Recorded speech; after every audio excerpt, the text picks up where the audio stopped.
Chapter 27, Idiot. Same day, Wednesday, April 24th, 1935. Nothing happened. I say this out loud to shut up the voice in my head. My teeth are chattering like I'm cold. They were just sitting there. There's no law against that. But I can't stop thinking that what the warden told me the first week we came here.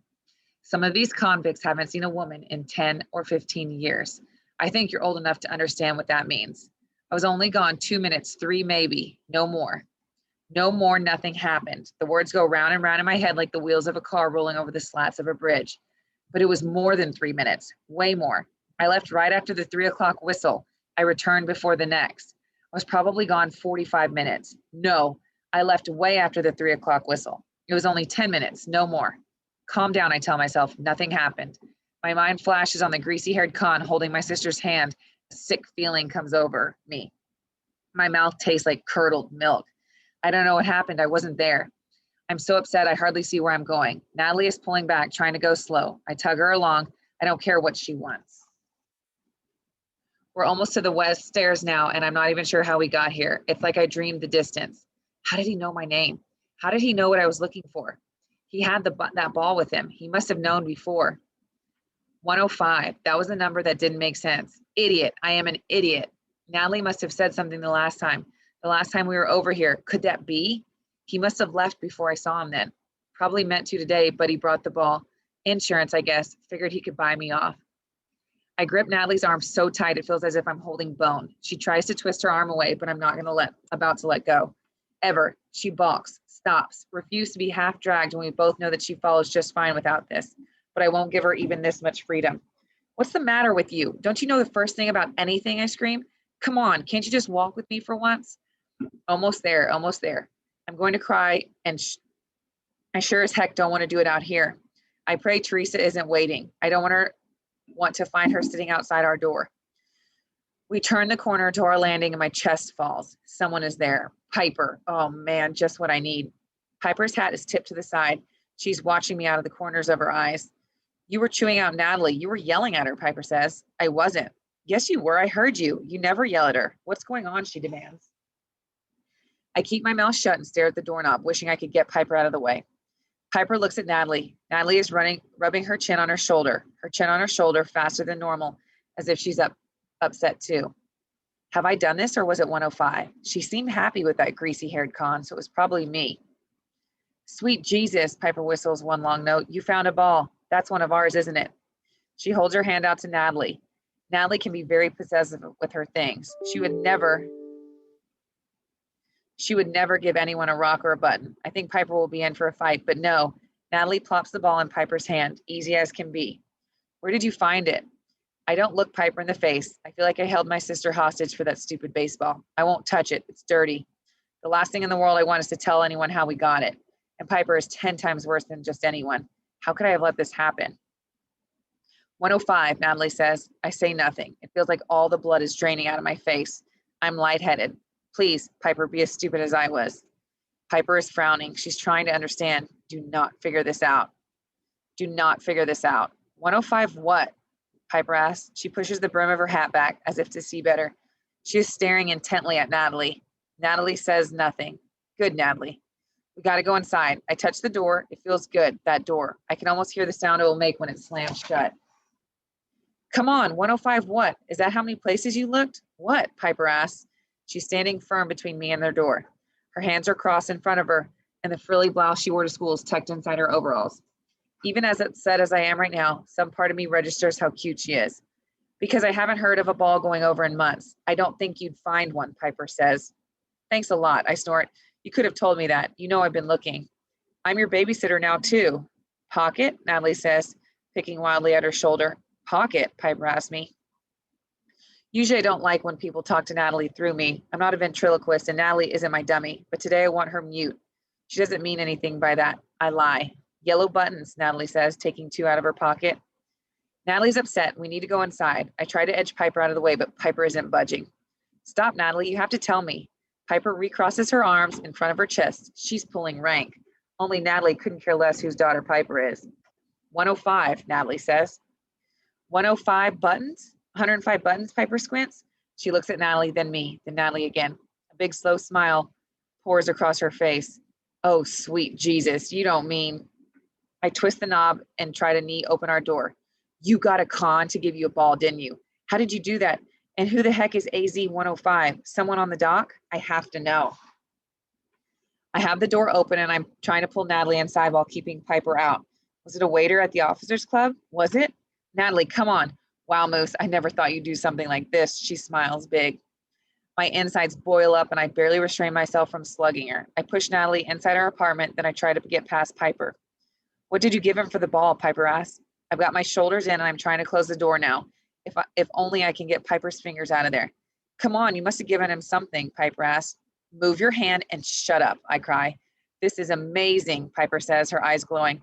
I've never seen her so excited. Think maybe he could get autographs too, Moose, because Al Capone's signature, that is worth a fortune. This is the beginning, Moose. No, this is the end. I shut the door in her face.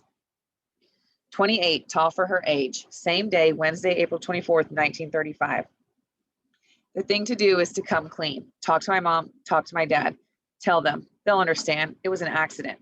3 minutes, 5 at the most. My mom said to treat Nat like a regular sister. Well, I certainly would leave a regular sister for 5 minutes. My mom can't be mad. Together, we'll work out the right thing to do so this will never happen again. I can hear my mom's footsteps on the landing. She bursts in the door. Look, Moose. She waves a newspaper in the air. She slaps on the table. See, didn't I tell you what a wonderful program they have? It's world famous. Look, it says right here. New hope for kids with mental deficiencies, the headline reads. There is a picture of Mr. Purdy standing in front of Esther P. Marinoff and a small close-up of a boy. Tom, age 10, was mute when he came to Esther P. Marinoff, but now he speaks in simple sentences and reads at a third grade level. The caption reads. The article is filled with quotes from experts. The program is quite extraordinary. It's modeled after a school in Switzerland run by behaviorist Emil Binder. I skim down to see what Mr. Purdy has to say. Entrance in this school is highly selective. We have a small number of spaces whose kids are truly ready for the kind of opportunities we offer. Children start at the Esther P. Marinoff when they are 7 to 12 years of age and typically graduate at 18, Mr. Purdy says. How old does Mr. Purdy think Natalie is? Does he really believe she's 10? My mom has taken off her green hat and her green coat, and she has begun to make supper. Every minute or so, she comes back to the table to read a part of the article again.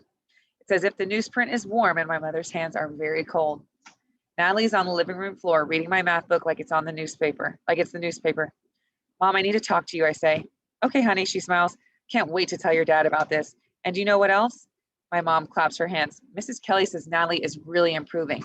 She's going to write her a flying color recommendation. That's what she said. Flying colors. My mom hugs me. She's so happy. She would hug the salt shaker if it were only taller. Your sister is going to be okay. She's going to be fine. But Mom, I say, it says no kids are accepted after the age of 12. My mother freezes. She's so still, like she's stopped breathing. Natalie is 10, Moose. You know that. Her voice has a catch in it. You can't be 10 for 5 years in a row, I whisper. Moose? My mother cries. Her eyes are like teeth staring into me. I remember that funny look Mr. Purdy had on his face when he asked if Natalie was 10. All I can see in my head is Natalie holding hands with a grown man. I can't stand this anymore, Mom. I say, she's tall for her age. What's gotten into you? I look down at the article. I need to talk to you. Fine, we'll talk tonight. Your dad will be home any minute. Didn't I already say that? She slams down a square pan. It makes a tinny sound against the counter. Now I wish I hadn't said anything at all to my mom. I should have just talked to my dad about this. My father walks in the door. My mother rushes to meet him. Cam, look. She hands New Hope for Kids with Mental Deficiencies to my father. This is a red letter day, my father agrees. Takes my mom in his arms and does a little jig in the kitchen. I can't stand to watch this. I head for my room. Hey, Moose, my father says later that night when Natalie's in bed. Mom says you want to talk to us. Yeah, I say, my heart beating loud and guilty in my chest. I close my book, wishing they had forgotten. I don't think it's safe for Nat to follow me around, I say, but my mother stares at me like she can't believe what I've just said. But Moose, she's doing so well. Carrie Kelly thinks we shouldn't change one thing because being out with you kids and working one-on-one with her is the best possible. Something happened. I feel nothing when I say this, like my mouth is talking all by itself. They wait. What happened? My dad asks. He touches my arm gently. My mind is scrambling. How can I tell them without really telling them? I don't think it's safe for her on the island. She doesn't understand stuff. It's dangerous. What happened? My father asks again. Akan noticed her today, I say. My words feel like they are weighted down with stones. My father sighs and sticks a toothpick in his mouth. Well, I can't say I'm surprised, Moose, but I understand how upsetting that would be. My mother glares at him. Akan whistled at her. Is that it? She's a pretty little girl, your sister. I wish I had a penny for every time some guy whistled at me. Let's not lose sight of what's important here. Honey, wait. My father takes her arm again. No, you wait. Natalie is getting better. Do you know what she said yesterday? She said, you made me sad. Do you think I like making her sad? I don't. But she's never said anything like that before. What is 55,031 times 59,032? Does May 16th fall on a Wednesday in 1914? This she said, but never you, not mommy, you, a pronoun.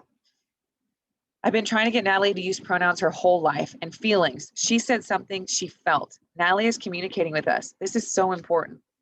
There's no way she'll be turned down at the Esther P. Marinoff now. It's dangerous, Mom. Dangerous? Nothing on this island is half as dangerous as having her locked in her own world. Not one half, not 1/4, not 1/10 as dangerous as that. So I am not, do you hear me? Do you two hear me? Not going to chance one single thing about Natalie's day. Change. Things are going too well. And Moose, I won't have you sulking inside with her all afternoon. This smarts. I can't believe she said that. I've been taking her with me everywhere. I haven't been sulking. No, of course not. My father's hand cups my neck. You've been a major reason why Natalie is doing so well. And your mother and I understand that. My mother glares at my father. She's really angry now, but I am too. No matter how hard I work, it's never enough. She walks out of the room, then back in. The entrance interviews for the Esther P. Marinoff are only 4 weeks away. We're so close. I don't want anything to go wrong. Her voice cracks. Calm down, honey. Nothing is going to go wrong. My father says, it's not. Moose, he turns to me. Thanks for bringing this to our attention, but I need to talk to your mom for a minute alone.